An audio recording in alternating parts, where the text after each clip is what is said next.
This episode is brought to you by Voco Hotels by IHG, where you should prepare to be charmed. From Chicago to Myrtle Beach to Saranac Lake, each Voco in the U.S. has its own local flavor and unique detail. Our hosts welcome you with little extras, and you'll find rooms for catching up on me time and full-service bars and restaurants that are perfect for us time. Come on in and live the Voco life and book your next stay at vocohotels.com. VOCO hotels.com.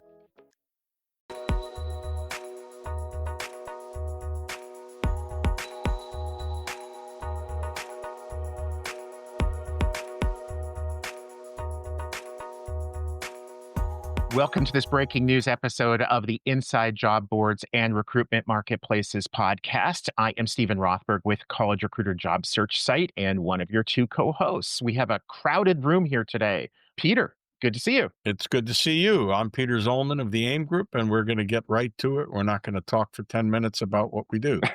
We have with us today Christian Schulze. He is in Frankfurt. He's the professor at the Frankfurt School of Finance and Management. And we also have Max Kaiser. He's a director of data science for Grips Intelligence. They published a study recently about the impact of AI on users' journey in e-commerce. And it's fascinating. I will confess, I had to put my academic hat on to read the abstract, and I like to call the detailed analysis a 5-foot 10-inch report, just a little bit over my head. But that said, it was fascinating, and rather than me summarizing it, why don't I ask Christian and Max to tell us a little bit about their findings and the AI impact on e-commerce journey. Thanks for having us. I'm going to jump right in with a little bit of backdrop, and then maybe Max can fill in. So when we started the study, our big question was, how good is ChatGPT and traffic that comes from ChatGPT to e-commerce website compared to other channels that are out there? When ChatGPT first became a thing, many people were speculating about it being the Google killer, because obviously most of the traffic to e-commerce websites is driven by Google, both organic and paid search. And then come many, many other sources. And what we analyzed in our study is we looked at almost 1,000 e-commerce websites, and we compared the performance of traffic that comes from ChatGPT against the performance that comes from these other more traditional channels, including Google. And so this is what got us started. This is what the study is all about. And I'm excited to talk about this today. And by the way, brilliant topic and extraordinarily timely. Mm-hmm. So what did you find, Max? So we find a couple of things. So as Christian already mentioned, we look at different metrics that we wanted to investigate. And the half of them are monetary based. So this is what e-commerce really values, right? This is the conversion rate. This is the average order value. This is how these companies make their money. And there we found so far that ChatGPT is not performing really well with the referrals that they're sending to companies. So it only outperforms the paid social ads that we see. So ads you get on Instagram, on Facebook, or other social media pages. We do see a upward trend. So over the observation period that ended around 1 or 2 months ago, we see that it's slowly approaching the same levels as organic traffic from Google, but it hasn't really caught up yet. We believe that within the next year, it's likely not going to happen, but afterwards, I mean, nobody can really predict the future, but the trajectory looks that way. I think more interesting for this audience is the second set of variables that we looked at, and these are the engagement metrics. So, for example, a bounce rate. Bounces mean you go to the website and you immediately leave again because it wasn't a good fit. You don't actually care about what you saw on this page. And there we see that ChatGPT is already sending really users to the right pages. So the bounce rates are very low. The average page views are high. The session duration is quite high. So the fit is already there. So people get to something that they're interested in. but they don't seem to really convert at the end. So the upper funnel part is already working. You get them to the right place, but maybe they don't trust ChatGPT yet to actually perform the transactions. Awesome. So, Christian, I think the implication for a job board owner or leader like myself is that we've been sold this bill of goods by OpenAI, Anthropic, Google, the other owners of the LLMs that, okay, we, the LLMs, we're going to steal your content, but you're going to be really happy about it because we're going to send you a whole lot of visitors that you don't have to pay for. They're going to convert really well into job applicants because the intent is there. They've done a lot of research. Your customers, the employers are going to be happy with it because these people are going to be really knowledgeable. And it kind of feels like a Back to the Future story. This is what Google sold us on in 1998. And now they've cut off, some sites have lost 85% of their Google organic traffic in the last year. And I don't think there are too many job boards that are real happy with Google organic traffic right now. And I kind of feel like we're heading down maybe that same road with the chat GPTs of the world. Is this, am I getting the scare, for lack of a better word, correct? Do you sort of see this as a warning sign? So I think I totally get where you're coming from. And I want to qualify a few things that Max just said before we move on. And that is, Max talked about conversion rate, right? So the likelihood that somebody who comes directly from ChatGPT will enter your website and then, perform the desired action, make a purchase or whatever the desired action on the website is. Usually, some monetary transaction. And the way we observe this is on a so-called last click logic. So we assign the conversion to ChatGPT. And by the way, this is not us. This is how Google Analytics works, right? But we assign the conversion to ChatGPT if the last thing a user did before purchasing was clicking on an outgoing link on ChatGPT. If, however, the person clicks from ChatGPT, goes to your website, then 3 hours later goes to Google, clicks on a Google link and goes to your website and then converts, then Google will get that conversion and ChatGPT gets nothing, right? What this means is we are really good at talking about the lower funnel value of the different channels that we observe. But we are not really good at seeing exactly what's happening in the upper funnel, like when people still gather information, but when they're not yet ready to commit, not yet ready to purchase. So that being said, two numbers or two facts are probably interesting. The first fact is that one of the big promises of ChatGPT, as you mentioned, is we're going to send you lots of traffic. And I just want to qualify this first assumption, which is in the almost 1,000 websites, 973 that we observe, ChatGPT is responsible for less than 0.2% of the entire website traffic, right? And if you look at data from across the internet, I don't think that we found weird websites. I think this is actually the norm rather than the exception. So the size of ChatGPT compared to, for example, Google organic search right now is ChatGPT is more than 200 times smaller. So the volume isn't there right now. And the other question that you ask is, well, what about the quality of the traffic? And what we can certainly say is that if you expected ChatGPT to, have a good conversation with the user, and then when everything is ready and the user is ready to purchase, they click and they come and buy, that story is certainly not true. That we can clearly see in our data. This is William Tincup, and I'd like to direct you to a wonderful limited series podcast that Ryan and I recorded live at the ERE Recruiting Innovation Summit. We sat down with 20 recruiting and TA leaders from around the world to hear what today's best recruiters are doing to stay sharp, stay relevant, and stay ahead. It's called The Talent Shift. You'll love it. You'll find the podcast wherever you get your podcasts. Listen, like, review, share. Do you? Heads they win, tails we lose. You know, clearly this goes to two big topics in the marketplace industry entirely, which is attribution, and in job boards, it's called disposition data. What happened with the applicant, what happened with the traffic and so forth and so on. And we could probably spend 20 minutes talking about each of those, but we're not going to. The AIM Group had a real estate report about 3 weeks ago, 4 weeks ago. And one of the articles that fascinated me most kind of tracks with what you said.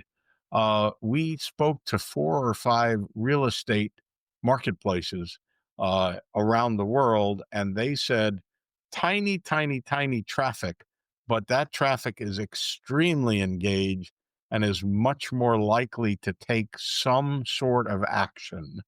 And whether it's setting an appointment, setting up an interview, calling the agent, downloading the agent. So that sort of tracks with what you're saying in terms of engagement. Do you think that will grow exponentially, grow a little bit? How do you think it will grow over time? By the way, let me interrupt myself for a second.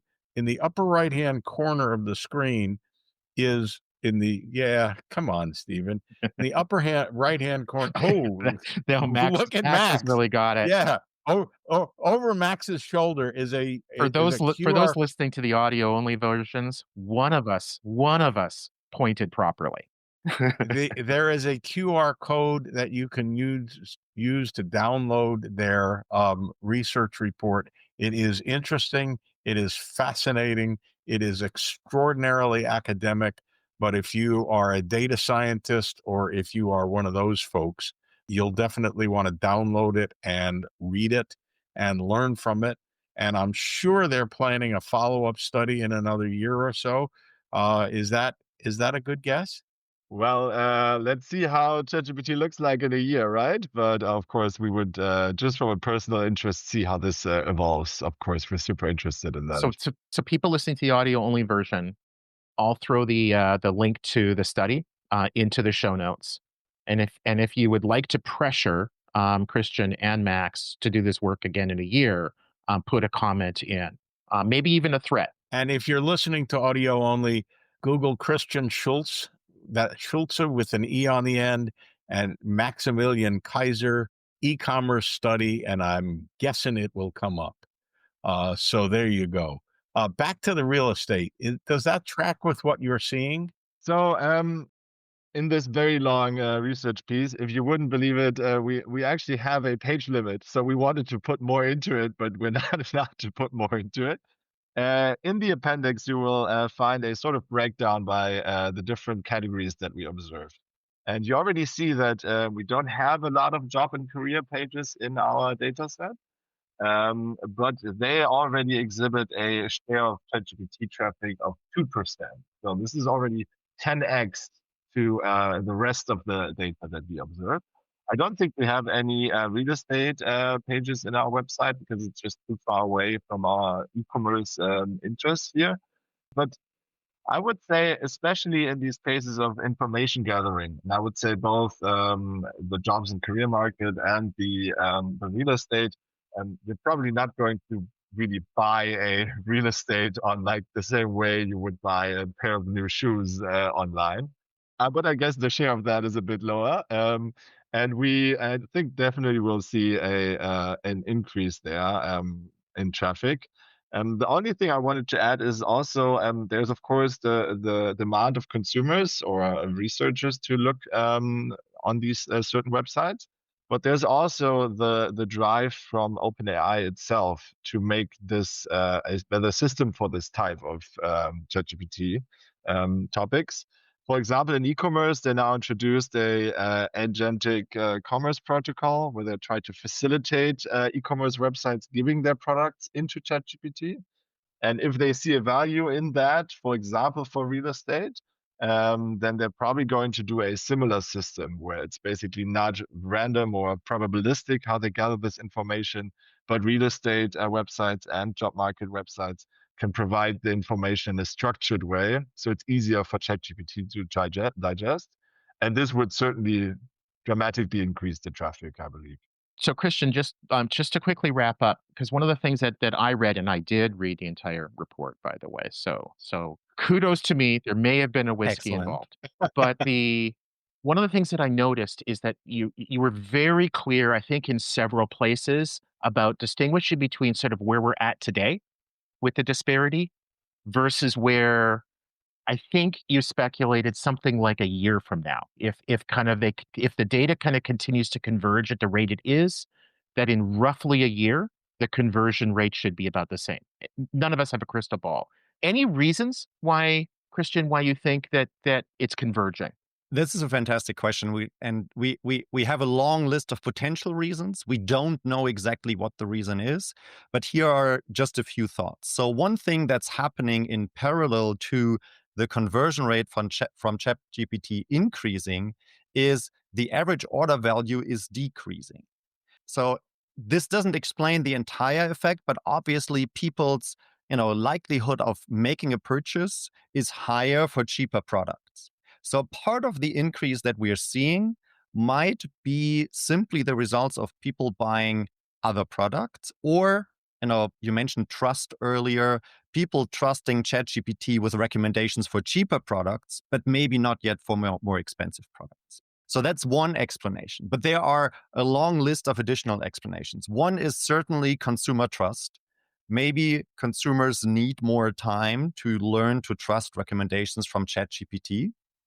Maybe they shouldn't be trusted ultimately. Trust needs to be earned. And so we'll see, with all the hallucinations and wrong information, et cetera, whether ChatGPT and other platforms will establish them as trustworthy for the future. So that's one factor, what consumers do. A second factor is, what do websites do? Websites are not yet optimized, and Max alluded to this, for usage by LLMs. So LLMs have to visit the websites as if they were humans and read the website as if they were humans. This is very cost intensive for the LLM, and as a result, there are a lot of errors happening, and information doesn't get transported properly. So the websites are slowly optimizing. This might drive the increase in conversion rate. And the third one is, OpenAI has an incentive to get better, right? Because if they want to remain the dominant platform, and at the time of our study, they are responsible for more than 90% of all the LLM traffic worldwide, right? So in our data set, at least. So it's not the Claudes, the Groks, the Geminis. It is ChatGPT 90% plus. And so if they want to stay in that position, they too need to improve how they create value for consumers. And so they have worked on this. There are new initiatives on the way. All of this leads us to think that maybe conversion rate will increase further in the future. But as Max said earlier, it's a little bit like, looking into the crystal ball. What we know for sure is right now, ChatGPT is not in a position to, deplace Google or any of the other channels as a channel for conversions on e-commerce websites. Talk about burying the lead. That's a sentence that will be the lead of our article in a day or two. But that was great. We could go on. We've already run 3 minutes over our standard time. We could go on and on. This has been terrific. Thank you, gentlemen, very much. Pop that QR code up one more time, Stephen, and we will say Dankeschön and Auf Wiedersehen, and have a good evening. We appreciate it very much. Thank you. Thanks so much for having us. Thank you, gentlemen. Hey, Ryan Reynolds here. Wishing you a very happy half-off holiday, because right now Mint Mobile is offering you the gift of 50% off unlimited. To be clear, that's half price, not half the service. Mint is still premium unlimited wireless for a great price. So that means a half day. Yeah? Give it a try at mintmobile.com/switch. Upfront payment of $45 for 3-month plan, equivalent to $15 per month required. New customer offer for first 3 months only. Speed slow after 35 gigabytes if network's busy. Taxes and fees extra. See mintmobile.com. What I bought? A new Blink Mini 2K Plus smart security camera. What I got? 2K clarity sharp enough to see every detail of home when I'm away. Plus audio like I'm in the room, not with my bestie traveling to another city. Plus easy plug-in setup to install faster than skipping through podcast ads. But you'd never skip ads, right? Plus, I got all of this for just $49.99. Blink Mini 2K Plus. Mini camera, max performance. Shop now at amazon.com/blink.